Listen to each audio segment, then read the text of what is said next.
All right, let's get to the wide receivers.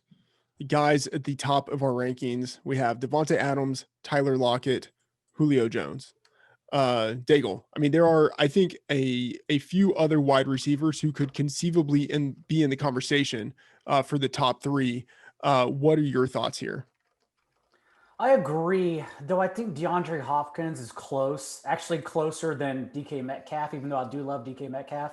And then Keenan Allen like does nothing but be a top five receiver weekly, and we can't squeeze him into the top three because this is actually a strong position that really isn't seeing players fade away. Yeah, absolutely. Okay, so in addition to Keenan Allen there, and you mentioned DeAndre Hopkins, who are some guys that you are high on at the position? I like a lot of these chibi receivers this week in flop leg situations, like John Brown coming back from injury, practiced in full throughout the week. So I would hope that John Brown is back to full health now, in a terrific spot where I think everyone will go to Stephon Diggs, who will likely still see more targets. But as we know in this spot, just getting leverage off Diggs could help because Brown is still capable of 2 touchdowns, 5 big catches in this game. I like Nelson Aguilar kind of for the same reason that Sean liked Henry Ruggs. Like, yes, Henry Ruggs finally ran more routes, a season high rate, like Sean said, 90% on Derek Carr's dropbacks. But Aguilar's role didn't change whatsoever. Perhaps this changes if we see that Brian Edwards is trending towards being active since Aguilar took Edwards' role and has done nothing but prosper with it outside of when the wind is blowing 60 miles an hour in Cleveland. So I kind of like Aguilar in a flop lag situation. And then if everyone's going to go to Marvin Hall for the Lions, I don't know if I'll play him, but I think Quintus Cephas is the pivot there. Last week, Cephas was inactive. That's why Marvin Hall was used over him. But in the first 2 weeks without Galladay, remember 13 targets, a team high in air yards, in basically the same role that Galladay played as the island receiver. All right, Sean, you are in the money spot here. Who are you relatively high on at wide receiver? Well, it took 8 games and a Sammy Watkins 3 week injury, but we finally did it. We had Miko Hardman Oh, outsnap yes. Demarcus Robinson last week, and boy, did it pay off. 7 catches for 96 yards and a touchdown. I said we can't trust this guy until he actually outsnaps Demarcus Robinson. So with Sammy Watkins doubtful this week, I think we can safely assume that Hardman will outsnap Robinson again this week. I don't see how they wouldn't. So he's a low end wide receiver 3 for me.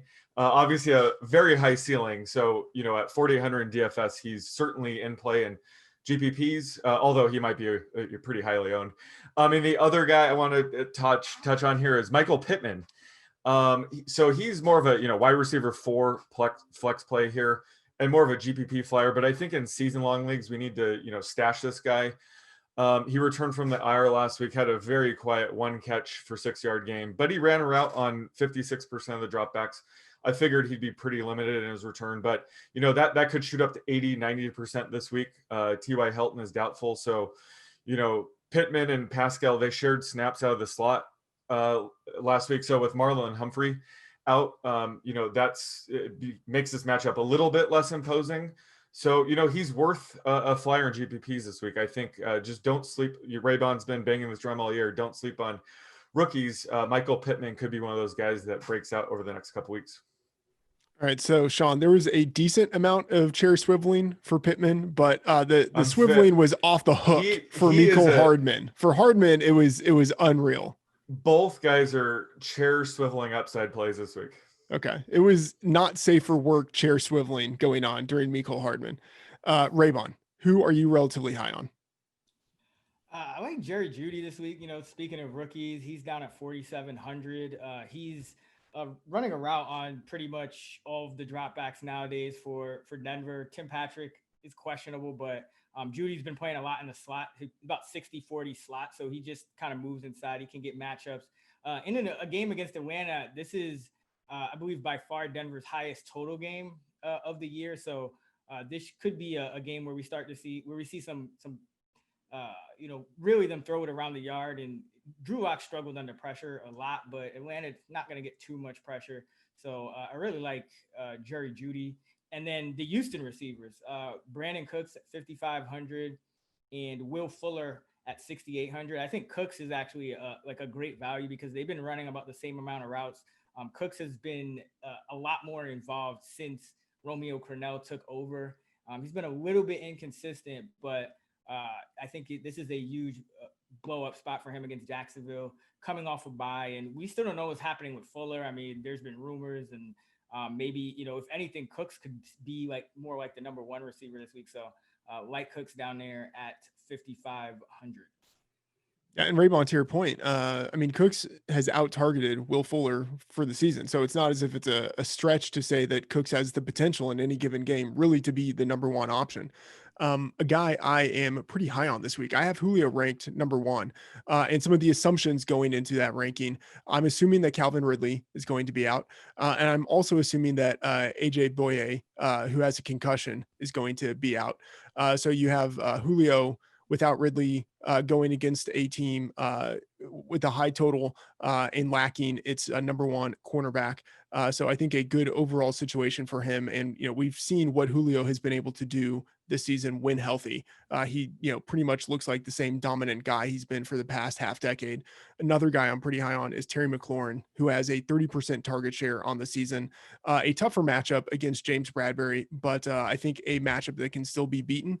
And we saw even, I think, less than a month ago when these two teams matched up that at times McLaurin was able to escape Bradbury's coverage. And I think, on 12, 13 targets, he still had around 70, 80 yards. So, potential for more from there. So I'm very in on Terry McLaurin this week. McLaurin is coming off the bye, fresh off a 52% target share game too. It's so disgusting. Insane. Yeah. Okay. Daigle, who are you low on? The receiver I am low on, as my notes got lost here, would be, okay. I'm not chasing Tyreek Hill this week, so let's just burn it to the ground and lose this one already. Because Tyreek Hill, 300-yard games and his last 23 appearances has become more of a floor player. And what in a total that is increasing, I think for good reason, I just don't think we can depend on Tyreek Hill to do this yet again, whenever we've seen that he won't, right? And now 2 seasons of historical records. So I like McCole Hardman, like Sean said.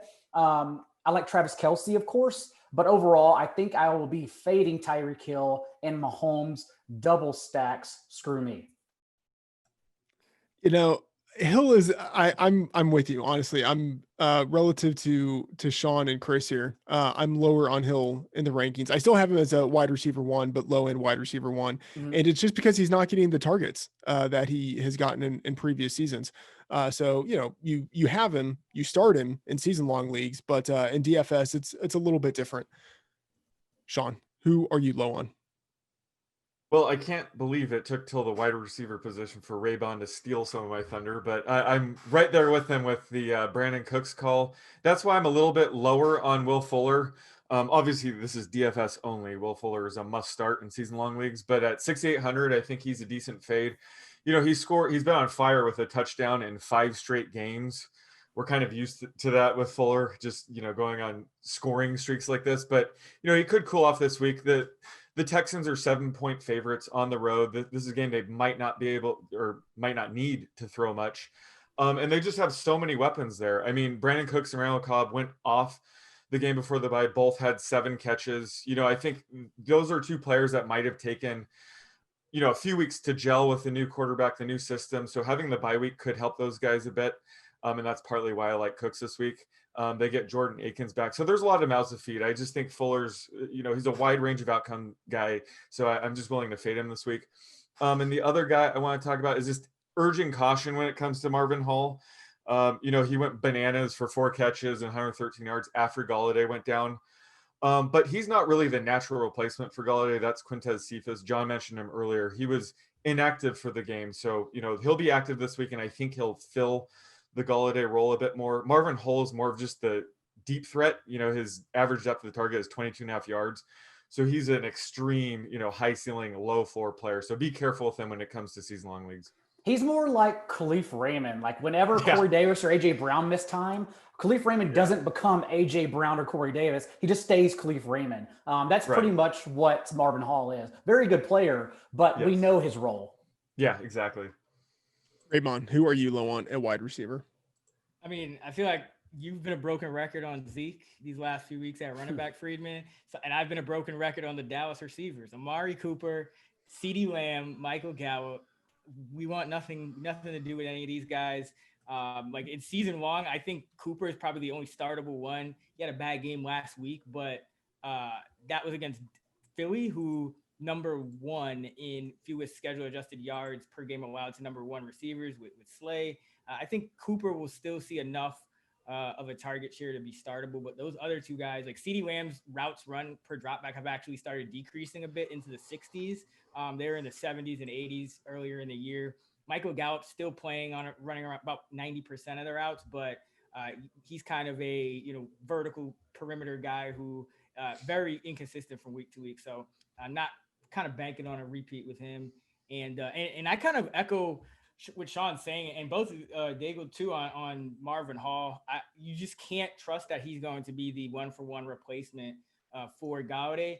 But I actually don't think Cephas is he's probably a fade too, even though I love rookies. Yeah. Cephas struggled a lot in his limited action. He didn't really show them anything, and I think that's why he started to be inactive, even though I think he had a game with 10 targets earlier in the year. So they brought in Mohamed Sanu for a workout, which just tells me that things are dire in Detroit, and they're not feeling too confident about either of those guys. So I don't think we can confidently project like one or the other for like a starting role. I think it's more like we probably have to be conservative and split the routes if they don't sign anybody. So both Detroit replacement receivers for Gaudi I'm down on as well. The way I typically handle those cheap receivers in DFS is I just let ownership tell me what to do on Sunday morning. Like last week, I got on to Demarcus Robinson once I saw that everyone was trying to play a Jets receiver. It's like, okay, I'll just go to the next cheap guy that no one's going to play. And as Sean said, Nicole was used over him, so I still backdoored the production from Robinson, thankfully, with Mahomes. But yeah, it's like we don't need to freak out about these guys. These are just options. If the rest of the pool doesn't present itself for like other confident plays. Guys, we're coming out strong against Marvin Hall and Quintez Cephas. This is why people listen to this show. Sean, give us the wide receiver player prop. All right, you have to know where I'm going with this, right? We're going with Antonio Brown. So I mean, this is almost impossible to project, but I'm assuming that Chris Godwin is out again this week with this projection. But I'm going with 37.5 receiving yards. God.